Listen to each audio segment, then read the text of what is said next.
that is okay. Today we are going to start the new unit, that is sound production and pronunciation, that is unit number 1.6. So ये जो आपका unit है इसके अंदर हम basically ये देखेंगे कि इंग्लिश लैंग्वेज में कितनी साउंड्स हैं और वो साउंड्स जो हैं वो कैसे प्रोनाउंस की जाती हैं, और जो साउंड्स हैं उनकी प्रोडक्शन में सबसे पहले तो ये कि साउंड्स कौन कौन सी हैं, फिर वो जो साउंड्स हैं वो कैसे प्रोड्यूस की जाती हैं, और जब हम उन साउंड्स को प्रोड्यूस करते हैं तो हमारे माउथ के या हमारे जो पूरा जो फेस है उसके कौन कौन से ऑर्गन्स जो हैं वो इन्वॉल्व होते हैं और किस किस पोजीशन पे जाते हैं तो वो साउंड्स जो हैं वो प्रोड्यूस होते हैं। थोड़ा सा टेक्निकल और साइंटिफिक चैप्टर है, इसलिए थोड़ा सा ध्यान से आपने समझना है ताकि आपको बाद में इसको सॉल्व करने में या इससे रिलेटेड क्वेश्चंस को सॉल्व करने में डिफ़िकल्टी ना हो। और अगर कोई भी चीज़ इसकी समझ ना आए तो आप लोगों ने क्लियरली उसको पूछ लेना है, अभी नहीं तो जिस दिन हमारी क्लास होगी उस दिन, बिकॉज ये चैप्टर थोड़ा सा ट्रिकी है। So let's start. सो सबसे पहले तो हम ये देखेंगे कि इंग्लिश लैंग्वेज का जो साउंड सिस्टम है वो क्या है। सो बेसिकली हमारे जितने भी फिजिकल ऑर्गन्स हैं जैसे कि लिप्स, टंग, वोकल कॉर्ड्स और नोज़, ये सब इन्वॉल्व होते हैं हमारी साउंड प्रोडक्शन में। यानी जब हम किसी भी लैंग्वेज की साउंड प्रोड्यूस करते हैं तो उसमें हमारी टंग यूज़ होती है, लिप्स यूज़ होते हैं, वोकल कॉर्ड्स हमारे गले के अंदर होती हैं। ये दो कॉर्ड्स होती हैं, ये वाइब्रेट करती हैं तो हम साउंड्स को प्रोड्यूस करते हैं। अगर जब हम बोल रहे होते हैं तो उस वक्त हम अपने गले के ऊपर अपनी दो फिंगर्स रखें तो हम इनकी वाइब्रेशंस को, स्पेशली जब हम कॉन्सोनेंट साउंड्स को प्रोड्यूस करते हैं तो हम इन दो साउंड्स की वाइब्रेशंस को इजीली फील कर सकते हैं। और इसके अलावा हमारी जो नोज़ है उसका भी एक इम्पॉर्टेंट रोल होता है साउंड प्रोडक्शन के अंदर। इंग्लिश के अंदर यदि जो इंग्लिश लैंग्वेज है उसके अंदर ये जो प्रोसेस है ये थोड़ा ज़्यादा कम्प्लेक्स है, क्योंकि इसमें जो साउंड्स हैं उनकी काफ़ी वैरायटी है, यानी डिफरेंट वैरायटी की साउंड्स प्रोड्यूस होती हैं और इनके अपने यूनिक यानी एक दूसरे से डिफरेंट कैरेक्टरिस्टिक्स हैं। यानी एक तो डिफरेंट टाइप की साउंड्स हैं और फिर इन साउंड्स के ऐसे कैरेक्टरिस्टिक्स हैं जो इन्हें एक दूसरे से टोटली डिफरेंट बनाते हैं।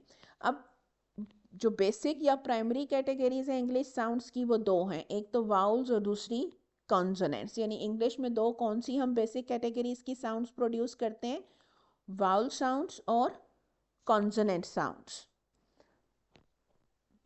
इसके बाद अब ये जो साउंड्स हैं ये हमारी स्पीच के बिल्डिंग ब्लॉक्स हैं, यानी जो कुछ भी हम बोलते हैं बेसिकली वो साउंड्स को कंबाइन करके बोल रहे हैं ना। Whatever I am saying, whatever you say, whatever you hear, that is basically a combination of sounds. So sounds जो है वो क्या है, हमारी स्पीच के बिल्डिंग ब्लॉक्स हैं। और अगर हम इनको अंडरस्टैंड करें कि ये किस तरह से प्रोड्यूस होती हैं तो हम उनकी प्रोनाउंसिएशन और कम्युनिकेशन को भी ज़्यादा इजीली अंडरस्टैंड कर सकते हैं। हमारा एक्सेंट, हमारी प्रोनाउंसिएशन दोनों ही अच्छी और ज़्यादा अप्रोप्रिएट हो जाती हैं किसी भी लैंग्वेज की अगर हम उस लैंग्वेज का जो साउंड सिस्टम है और उसके जो प्रोडक्शन का मैकेनिज़्म है उसको अच्छी तरह से अंडरस्टैंड कर लें।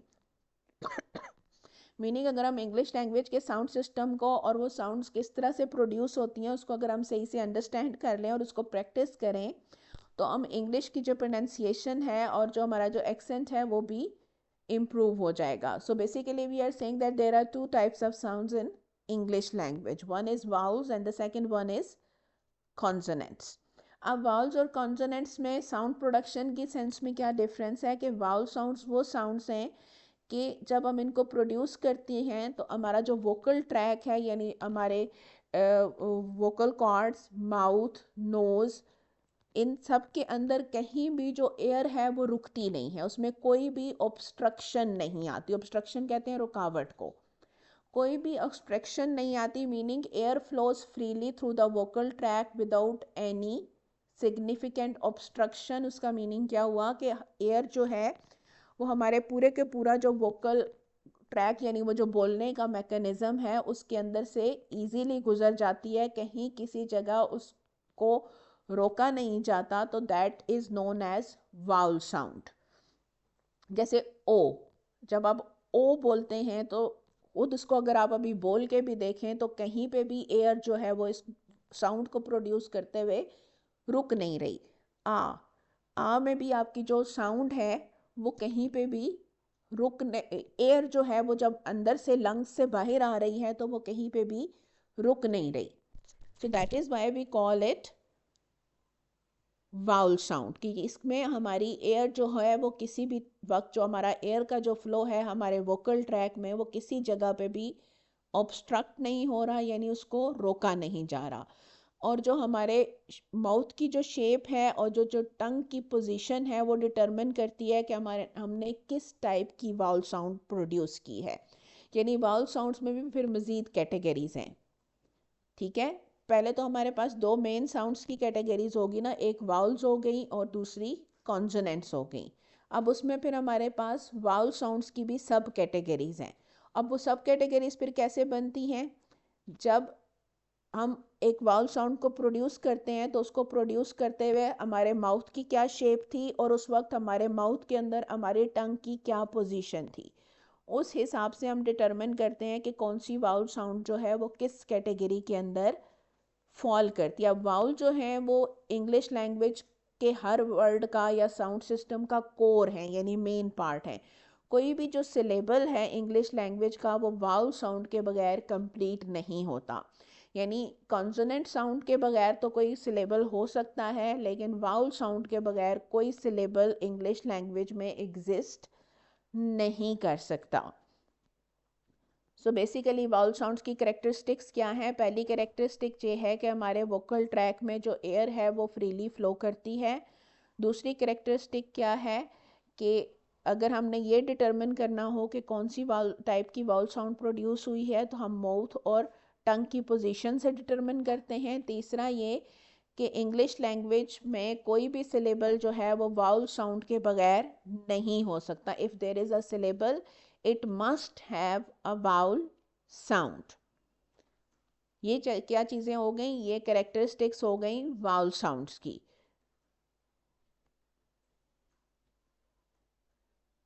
वाउल साउंड की कैरेक्टरिस्टिक्स क्लियर हो गई? अगर कहीं पे कोई भी कंफ्यूजन है तो हम उसको अभी क्लियर कर लेते हैं। Good. Okay, then we have consonants. अब जो कॉन्सोनेंट्स हैं, जाहिर बात है अगर वो वाउल्स के ऑपोजिट हैं, तो अगर वाउल साउंड्स को प्रोड्यूस करते हुए एयर फ्लो फ्री है तो कॉन्सोनेंट साउंड्स को प्रोड्यूस करते हुए एयर फ्लो ऑब्स्ट्रक्ट हो रहा है। यानी हर वो साउंड जो जिसको प्रोड्यूस करते हुए हमारे वोकल ट्रैक में कहीं ना कहीं एयर फ्लो को रोका जाता है, यानी वो ऑब्स्ट्रक्ट होता है, रुक जाता है, वो साउंड कौन सी साउंड है? कॉन्सोनेंट साउंड है। एयर फ्रीली पास हो रही है, वाउल साउंड है। एयर कहीं ना कहीं ऑब्स्ट्रक्ट हो रही है, रुक रही है, तो वो क्या है? कॉन्सोनेंट साउंड है। अब ये जो ऑब्स्ट्रक्शन है वो किसी भी ऑर्गन को यूज़ करके क्रिएट हो सकती है। वो टंग से क्रिएट हो सकती है, टीथ से क्रिएट हो सकती है, लिप से क्रिएट हो सकती है, या माउथ के किसी और पार्ट से भी क्रिएट हो सकती है। Whatever the path that is used और whatever the part is used, if the air is obstructed the sound is consonant। अब ये जो कॉन्सोनेंट्स हैं ये किसी भी सिलेबल में या वर्ड में कहाँ यूज़ होते हैं? ये बिगिनिंग में यूज़ हो सकते हैं, यानी कोई वर्ड या सिलेबल कॉन्सोनेंट साउंड से स्टार्ट हो सकता है। जैसे कैट है, कैट का साउंड इसके स्टार्ट में आ रही है, कॉन्सोनेंट साउंड है। मिडल में आ सकते हैं, जैसे बटर, ट साउंड उसके मिडल में आ रही है। एंड पे भी आ सकते हैं, जैसे केक, केक के एंड पे ख साउंड आ रही है। लेटर ई आ रहा है लेकिन वो प्रोनाउंस नहीं हो रहा, साउंड जो प्रोनाउंस हो रही है वो का है, लास्ट वाली। वो कौन सी साउंड है? कॉन्सोनेंट साउंड है। और ऑब्वियसली किसी भी वर्ड के जो मीनिंग है उसको शेप करने में कॉन्सोनेंट साउंड की बहुत ज़्यादा इम्पोर्टेंस है। जैसे CAT कैट है, CAP कैप हो जाता है। सो ट और प दो साउंड्स अगर आप इंटरचेंज कर दें तो पूरे के पूरे वर्ड का मीनिंग ही चेंज हो जाता है। सो वाउल साउंड्स को चेंज कर देने से पूरे के पूरे वर्ड का मीनिंग चेंज हो जाता है। सो इसीलिए जो कॉन्सोनेंट साउंड को चेंज कर देने से पूरे के पूरे वर्ड का मीनिंग चेंज हो जाता है। इसीलिए जो कॉन्सोनेंट साउंड्स हैं उनका वर्ड्स के मीनिंग्स को शेप करने में बहुत इम्पॉर्टेंट रोल होता है। अब वाउल और कॉन्सोनेंट साउंड्स में क्या डिफरेंस है? वाउल साउंड्स में एयर फ्लो फ्री है, कॉन्सोनेंट साउंड्स में ऑब्स्ट्रक्शन हो रही है एयर फ्लो की। वाउल साउंड्स जो हैं उनका हर वर्ड हर सिलेबल में एग्जिस्ट करना ज़रूरी है, उनके बगैर कोई सिलेबल एग्जिस्ट नहीं कर सकता। कॉन्सोनेंट साउंड्स जो हैं वो बिगिनिंग मिडल और एंड कहीं पे भी आ सकती हैं, और कॉन्सोनेंट साउंड्स के चेंज होने से वर्ड का मीनिंग भी चेंज हो जाता है। अब जो डिस्टिंक्शन है कॉन्सोनेंट और वावल साउंड्स के दरमियान वो सिर्फ एयर फ्लो की और उनकी आर्टिकुलेशन यानी किस तरह से प्रोनाउंस होती हैं उसकी नहीं है।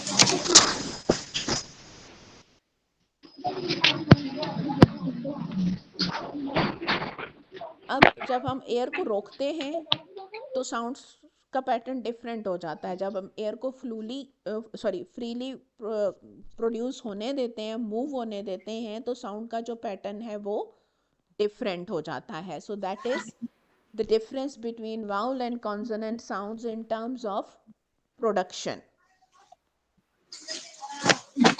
हमारा जो नेक्स्ट पॉइंट है दैट इज मैंने बोला था तो मेरे कॉलेज के लिए छोड़ना थोड़ी थी। अच्छा,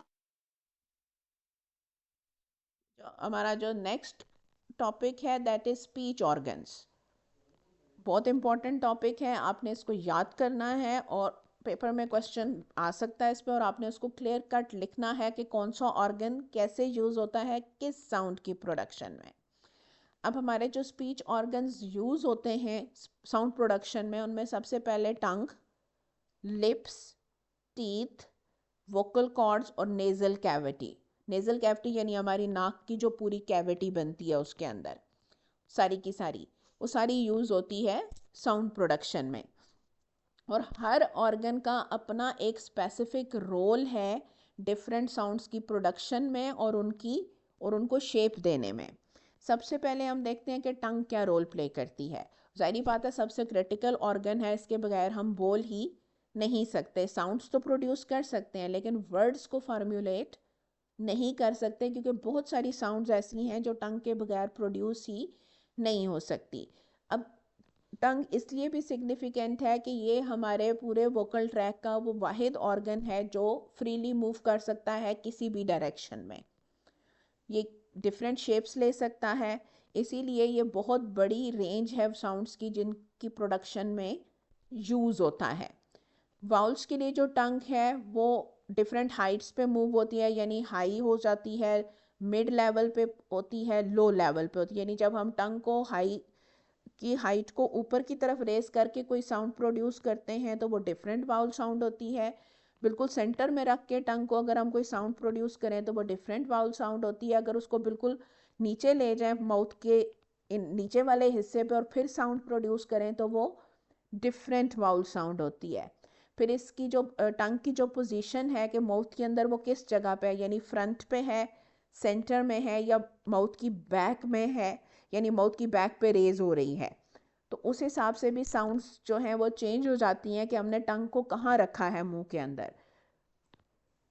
हाइट जो है टंग की वो वाउल साउंड्स को प्रोड्यूस करने के लिए यूज़ होती है, यानी हम उसको हाई मिड और लो पोजीशन पे लेके जाते हैं वाउल साउंड्स प्रोड्यूस करने के लिए।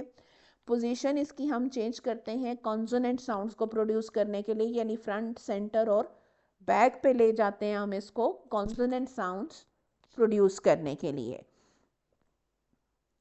जब हम कॉन्सोनेंट साउंड्स प्रोड्यूस करते हैं तो टंग जो है वो माउथ के बाकी पार्ट्स के साथ मिल के काम करती है, यानी अकेले टंग साउंड्स प्रोड्यूस नहीं कर रही होती बल्कि वो माउथ के बाकी पार्ट्स के साथ इंटरेक्ट करती है, बाकी माउथ के पार्ट्स के को यूज़ करती है और फिर उन साउंड्स को प्रोड्यूस करती है। जैसे एल्वियोलर रिज है। अब ये जो सारे पार्ट्स हैं ये आपको डायग्राम में दिए गए हैं। एल्वियोलर रिज जो है ये हमारे दांतों यानी जो गम्स हैं उनका जो बिल्कुल आगे वाला किनारा होता है उसको हम एल्वियोलर रिज कहते हैं। फिर विलम काला पार्ट है।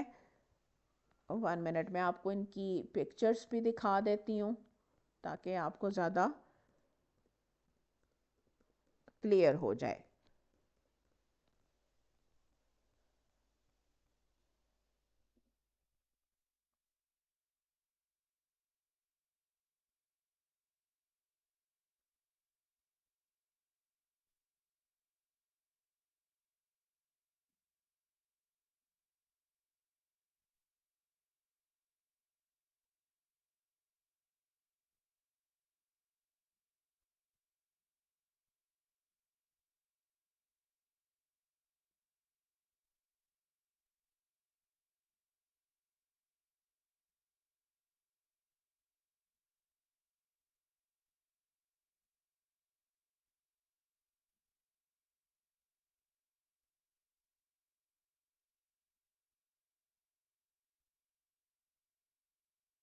ये इमेज है, आप इसमें देखें, ये जो बिल्कुल हमारे गम्स के नीचे वाला हिस्सा होता है जहाँ गम्स हमारे लिप के साथ जुड़ रहे हैं, that part is known as alveolar ridge. और जाहिर बात है ये एल्वियोलर रिज अपर टीथ की भी है और लोअर टीथ की भी है।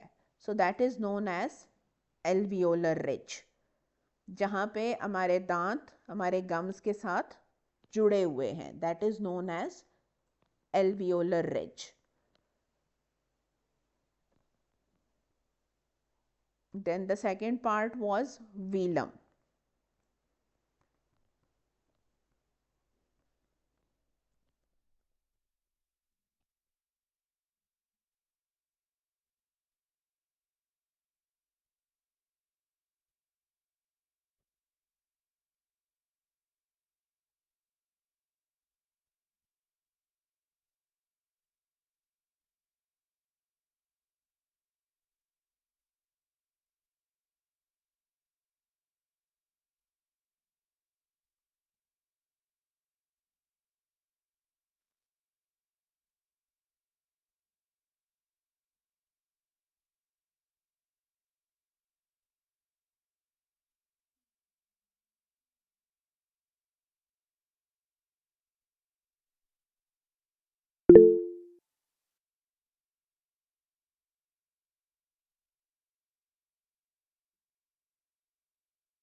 Oh.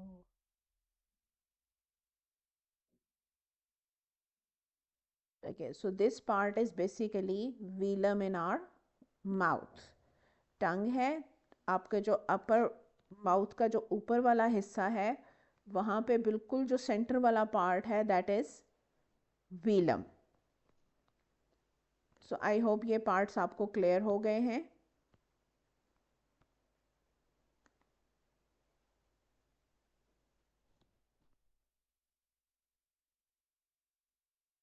आवाज आ रही है अब आपको?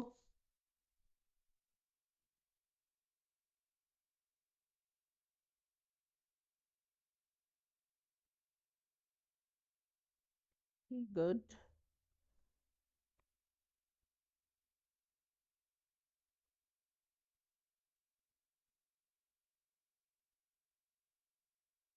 सो दैट इज बेसिकली वेलम। अब इनके साथ जब हम अपनी टंग को टच करते हैं तो ऑब्वियसली एयर का जो फ्लो है वो रुक जाता है, उसमें रुकावट आती है और उससे जो साउंड्स प्रोड्यूस होती हैं they are basically consonant sounds. और अब आप जैसे इस इमेज को भी देखें तो काफ़ी सारे जो माउथ के पार्ट्स हैं वो इसमें भी बताए हुए हैं। ये ऊपर जो है वो नेज़ल कैविटी है, यानी पूरा जो नाक का पूरा वो ऊपर वाला हिस्सा है।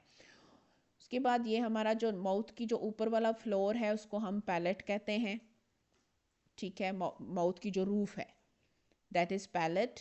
फिर उसके ऊपर हमारी ओरल कैविटी है जिसके अंदर हमारे दांत लगे हुए हैं, ठीक है, हमारा जॉ है, लिप्स हैं, अंदर उसके टंग है, उसके पीछे बिल्कुल गले के अंदर ऊपर वाला जो हिस्सा है वो फेरेंक्स है। फेरेंक्स के अंदर एपिग्लॉटिस होता है, एक छोटी सी लिड होती है जो हमारे लंग्स वाला जो एरिया है उसके ऊपर आ जाती है जिस वक्त हम कुछ खा या पी रहे होते हैं ताकि फूड या वाटर जो है वो हमारे लंग्स में ना जाए। इसी एपिग्लॉटिस के बिल्कुल नीचे जो है वो लेरिंक्स होती है और फेरिंक्स होती हैं, और इन्हीं के अंदर हमारी वोकल कॉर्ड्स होती हैं, यानी वो दो लेयर्स होती हैं जो वाइब्रेट करती हैं तो साउंड्स प्रोड्यूस होती हैं। और उसके नीचे फिर वो एसोफेगस होती है, यानी हमारी वो जो फूड पाइप है वो उसके बिल्कुल नीचे होता है। तो लेरिंक्स जो है that also works as basically vocal cords है, जो वोकल कॉर्ड्स हैं वो लेरिंक्स के अंदर होती हैं। सो ये सारे जो ऑर्गन्स हैं they are basically working to produce sounds. So tongue को हमने देख लिया कि टंग को जब हम वावल साउंड्स प्रोड्यूस करनी हूँ तो हम इसकी हाइट को यूज़ करते हैं, यानी हाई मिड और लो पोजीशंस पे इसको ले जाते हैं डिफरेंट वावल साउंड्स प्रोड्यूस करने के लिए।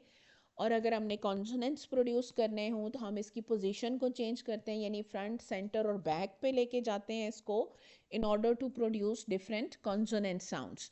और जब हम इसको डिफरेंट माउथ के पार्ट्स के साथ कनेक्ट करते हैं, जैसे एल्वियोलर रिज के साथ या वीलम के साथ या किसी और माउथ के पार्ट के साथ, तो उसका अल्टीमेट रिजल्ट क्या होता है कि एयर फ्लो रिस्ट्रिक्ट होता है और उससे डिफरेंट साउंड्स प्रोड्यूस होती हैं। Then the next organ is lips. Lips किस में इन्वॉल्व होते हैं? लेबियल साउंड्स प्रोड्यूस करने में। लेबियल साउंड्स वो साउंड्स हैं जो तब प्रोड्यूस होती हैं जब हम लिप्स को आपस में टच करते हैं, यानी हर वो साउंड जो लिप्स को आपस में टच करने से प्रोड्यूस होती हो, या लिप्स को राउंड करने से या लिप्स को स्ट्रेच करने से प्रोड्यूस होती हो, that sound will be labial sound. लेबिया basically Latin में लिप्स को कहते हैं, सो इसीलिए हम उनको लेबियल साउंड्स कहते हैं, यानी वो साउंड्स जो लिप्स से प्रोड्यूस होती हों। सो लेबिया मीन्स लिप्स। जैसे फ हम तभी बोल सकते हैं जब हम दोनों लिप्स को आपस में टच करें। ब, म, ये तीनों वो साउंड्स हैं जब तक हम दोनों लिप्स को आपस में टच ना करें ये प्रोड्यूस नहीं हो सकती। इसी तरह से जो डब्ल्यू वाली वॉ साउंड है, बड़ी वॉ वाली प्रॉपर वॉ साउंड, जब तक हम अपने लिप्स को राउंड ना करें, गोल ना करें, ये साउंड प्रोड्यूस नहीं हो सकती। इसी तरह से हमारे पास राउंडेड वाउल्स हैं ऊ और ऊ, ये भी वो साउंड्स हैं ऊ और ऊ जिनको हम उस वक्त तक प्रोड्यूस नहीं कर सकते जब तक हम अपने लिप्स को राउंड ना करें। जब तक लिप्स राउंड नहीं होंगे ये साउंड्स प्रोड्यूस ही नहीं होंगी। These six sounds cannot be produced without rounding or touching of lips. इनके बगैर साउंड्स प्रोड्यूस ही नहीं हो सकती ये वाली। सो इसीलिए हम इन्हें कौन सी साउंड्स कहते हैं? Labial sounds. अब इंग्लिश लैंग्वेज में लेबियल साउंड्स कौन कौन सी साउंड्स हैं, यानी वो साउंड्स जो लिप्स को टच करने से प्रोड्यूस होती हैं, फ, ब, म, व, ऊ एंड ऊ। और ये इनके प्रॉपर सिंबल्स हैं, और इनके साथ ये दो डैशेस जो साइड साइड पे दो लाइंस डली हुई ये लाजमी डालनी होती हैं। अगर ये दोनों लाइंस आप ना डालें तो फिर ये अल्फ़ाबेट्स बन जाते हैं, साउंड्स के सिंबल्स नहीं रहते। और ये जो यू डला हुआ है और उसके साथ दो डॉट्स हैं और ये जो टेढ़ा सा करके वो हॉर्स शू का सिंबल बना हुआ है, ये एज इट इज़ डलते हैं क्योंकि ये साउंड्स के सिंबल्स हैं, ये अल्फ़ाबेट्स नहीं हैं। पहली साउंड क्या है? फ, दूसरी ब, तीसरी म, देन वी हैव व, फिर ऊ, थोड़ा लंबा करके ऊ, और फिर ऊ। ये 6 साउंड्स हैं जो लेबियल साउंड्स कहलाती हैं, क्योंकि पहली 3 जो हैं वो लिप्स को आपस में टच करने से प्रोड्यूस होती हैं, और आखिरी 3 जो हैं वो लिप्स को राउंड करने से प्रोड्यूस होती हैं। अदरवाइज ये साउंड्स प्रोड्यूस ही नहीं हो सकती। सो आई होप ये साउंड्स आपको क्लियर हो गई हैं।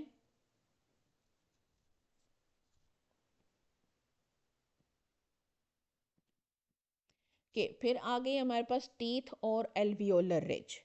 अब टीथ जो हैं वो भी कुछ साउंड्स की प्रोडक्शन के लिए बहुत ज़रूरी हैं, जैसे फर्स्ट साउंड।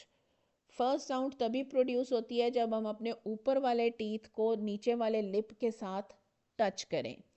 जब तक हम अपने ऊपर वाले टीथ को लोअर लिप्स के साथ टच नहीं करते ये वाली साउंड जो है वो प्रोड्यूस ही नहीं होती। ये तीनों साउंड्स फ व थ, ये जो लास्ट साउंड है थ साउंड है, इसमें आपकी जो टंग है ये ऊपर वाले टीथ जो हैं उनको टच करती है। ऊपर वाले टीथ को टच ना करे तो थ साउंड प्रोड्यूस ही नहीं होती। फ ब थ, ये जो सर्कल सा बना हुआ जीरो की तरह और उसके सेंटर में लाइन डली हुई है, ये किस साउंड का सिंबल है? थ साउंड का। फ व थ, ये तीन साउंड्स जो हैं ये वो साउंड्स हैं जो तभी प्रोड्यूस होती हैं जब आप अपने, पहली दो जो हैं यानी फ व, ये तब प्रोड्यूस होती हैं जब आप अपने टीथ को नीचे वाले लिप के साथ टच करें। थ और द, ये आगे जो साउंड है बिल्कुल नेक्स्ट लाइन में स्टार्ट में जो गोल सर्कल बना हुआ है और उसके ऊपर एक छोटी सी लाइन बनी हुई है, इसको हम द कहते हैं, यानी थ और द। ये वो दो साउंड्स हैं जो तभी प्रोड्यूस होती हैं जब आप अपने टीथ को अपनी एल्वियोलर रिज यानी ऊपर वाले दांतों के पीछे जो मसूड़ा है, छोटा सा गोश्त है, उसके साथ जब तक आप टच ना करें ये दो साउंड्स प्रोड्यूस नहीं होती। सो फ व जो है वो लेबियोडेंटल साउंड्स कहलाती हैं क्योंकि उसमें आपके टीथ और दांत दोनों इन्वॉल्व हैं। लेबिया यानी लिप्स और डेंटल यानी टीथ, लेबियोडेंटल साउंड्स। और थ और दा जो हैं वो एल्वियोलर साउंड्स हैं क्योंकि आप अपनी टंग को एल्वियोलर रिज से टच करते हैं तो ये दोनों साउंड्स प्रोड्यूस होती हैं। और जाहिर बात है जब टच होते हैं ऑर्गन्स एक दूसरे से तो एयर थोड़ी देर के लिए रुक जाती है, इसीलिए ये सारी की सारी साउंड्स जो हैं वो कॉन्सोनेंट साउंड्स हैं, फ ब म भी, फ व थ द भी, क्योंकि इनको प्रोड्यूस करते हुए एयर रुक रही है, क्योंकि हम अपने ऑर्गन्स को, लिप को किसी ना किसी ऑर्गन से टच कर रहे हैं और एयर जो है वो रुक रही है। अब जो एल्वियोलर रिज है वो अपर फ्रंट टीथ के बिल्कुल पीछे होती है और ये ठ ड स इन साउंड्स की प्रोडक्शन के लिए भी बहुत इम्पॉर्टेंट होती है। क्यों? क्योंकि थ ड स ये वो 5 साउंड्स हैं जिनको प्रोड्यूस करने के लिए हमें अपनी जो टंग की टिप है यानी ज़ुबान का जो आगे वाला कोना है वो एल्वियोलर रिज से टच करना पड़ता है। जब तक हमारी टंग की टिप जो है वो एल्वियोलर रिज से टच नहीं करती ये पांचों साउंड्स क्लियरली प्रोड्यूस हो ही नहीं सकती। सो कौन सी 5 साउंड्स हैं जो एल्वियोलर रिज के बगैर प्रोड्यूस नहीं होती? थ ड एंड स, ये वो 5 साउंड्स हैं जो एल्वियोलर रिज के बगैर प्रोड्यूस नहीं होती। और टीथ के बगैर कौन सी साउंड्स प्रोड्यूस नहीं हो सकती? फ एंड व साउंड्स, क्योंकि आप अपने अपर टीथ को लोअर लिप्स के साथ टच करेंगे तो ये दोनों साउंड्स प्रोड्यूस होंगी। फिर आ गई हमारी लोकल कॉर्ड्स जो लेरिंग्स के अंदर होती हैं। लेरिंग्स को इसीलिए वॉइस बॉक्स भी कहते हैं कि अगर हमारी ये वोकल कॉर्ड्स डैमेज हो जाएं तो हम बोल ही नहीं सकते, हमारी आवाज़ की प्रोडक्शन ही इम्पॉसिबल हो जाएगी अगर किसी तरह हमारी ये वोकल कॉर्ड्स जो हैं या ये जो हमारा वॉइस बॉक्स है ये डैमेज हो जाए, इसीलिए इसे वॉइस बॉक्स भी कहा जाता है। ये जो वोकल कॉर्ड्स जो हैं इनके अंदर ये कैपेसिटी होती है कि ये वाइब्रेट भी कर सकती हैं और ये स्टिल भी रह सकती हैं। तो इससे दो तरह की वॉइसेस क्रिएट होती हैं, साउंड्स क्रिएट होती हैं, एक जिनको हम वॉइस्ड कहते हैं और दूसरी जिनको हम वॉइसलेस कहते हैं।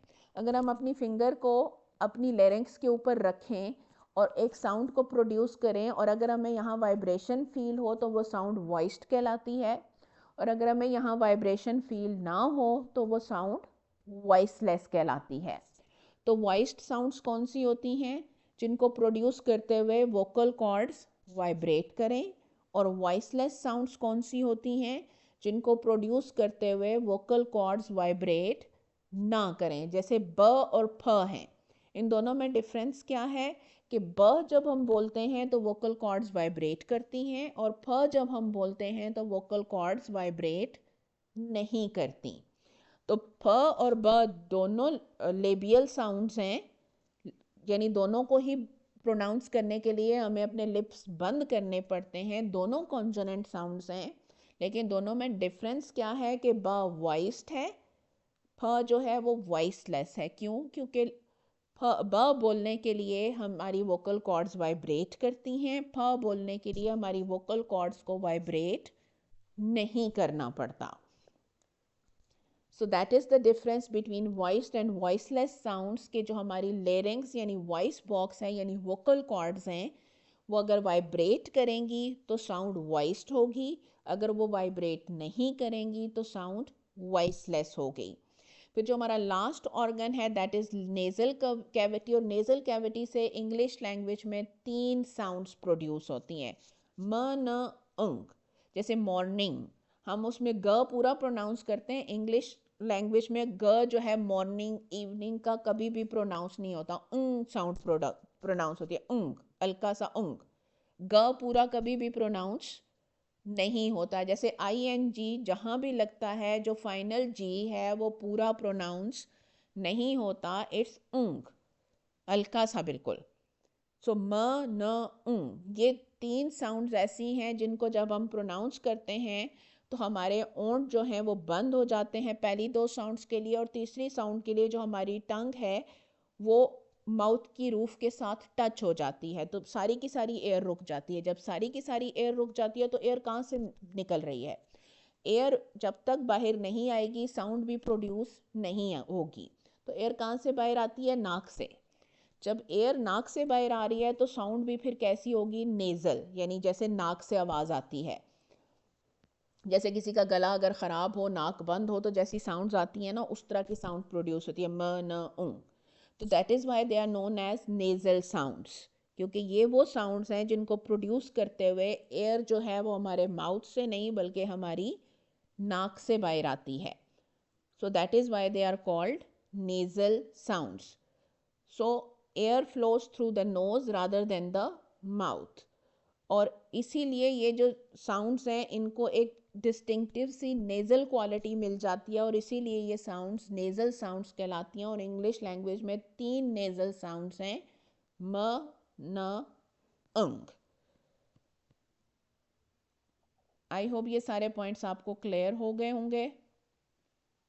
इसको आज पढ़ें, अगर कुछ भी कंफ्यूजिंग लगता है then tomorrow you can ask. इससे आगे मैं नहीं जा रही क्योंकि ये डिफ़िकल्ट पॉइंट्स हैं, बहुत सारे इकट्ठे पढ़ने से फिर आपके जहन में कन्फ्यूजन हो जाएगी। सो आज इसको अच्छे से पढ़ें, एवेल्युएट करें, देखें कि अगर इसमें कोई चीज़ कन्फ्यूजिंग है, कुछ समझ में नहीं आ रहा, देन आस्क टुमारो।